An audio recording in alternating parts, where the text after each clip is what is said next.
Day 3 of 12 days GST Survival Challenge. তো গত ভিডিওতে আমি বলছিলাম যে কালকে দিনটা নিয়ে আমি সবচেয়ে বেশি এক্সাইটেড। কালকে আমার হাজী মোহাম্মদ দানেশ বিজ্ঞান ও প্রযুক্তি বিশ্ববিদ্যালয় প্রথম ক্লাস, মানে কালকে হবে আমার ওরিয়েন্টেশন ক্লাস। তো আজকে ওরিয়েন্টেশন ক্লাসে গেছিলাম।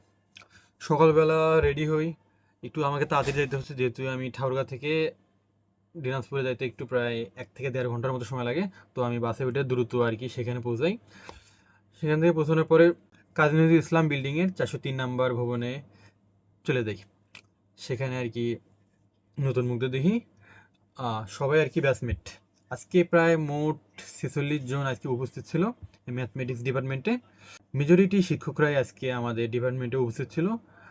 সবাই তাদের নিজেদের ভাষণ দিল আর গাইডলাইন দিল, সবার নিজের পরিচয় দিল। আর সিনিয়র বড় ভাইয়েরা আমাদের আর কি নানাভাবে সহযোগিতার আশ্বাস দিল, আর সাথে ম্যানারও শেখাই দিল।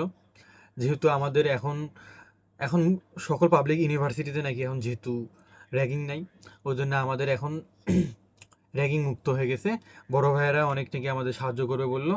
হ্যাঁ, আজকে অনেক ভালোভাবে আমাদের সাহায্য করছে, আর আমাদের ম্যানার শিখাইছে অনেক ভালোভাবেই। ওই জন্য তাদের প্রতি আমরা ভালোভাবেই কৃতজ্ঞ। আশা করি তারাও আমাদের ভবিষ্যতে পুরো জীবনে অনেক ভালোভাবে ম্যানার শিখাবে। তো এসব করতে করতেই সারাদিন চলে গেল। প্রায় 6টা না 7টার দিকে হাইডেন্স থেকে বাসায় আর কি ব্যাক করলাম বাসে করে।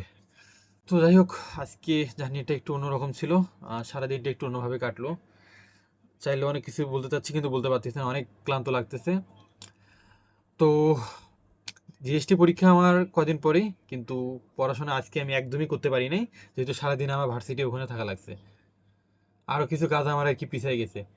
তবে যাই হোক, খুব দ্রুতই ফিক্স করে ফেলবো ইনশাল্লাহ। তো এতটুকু বলা ছিল আজকের মতো। Thanks for watching. কী হয় যে আল্লাহ জানে কালকে। ওকে।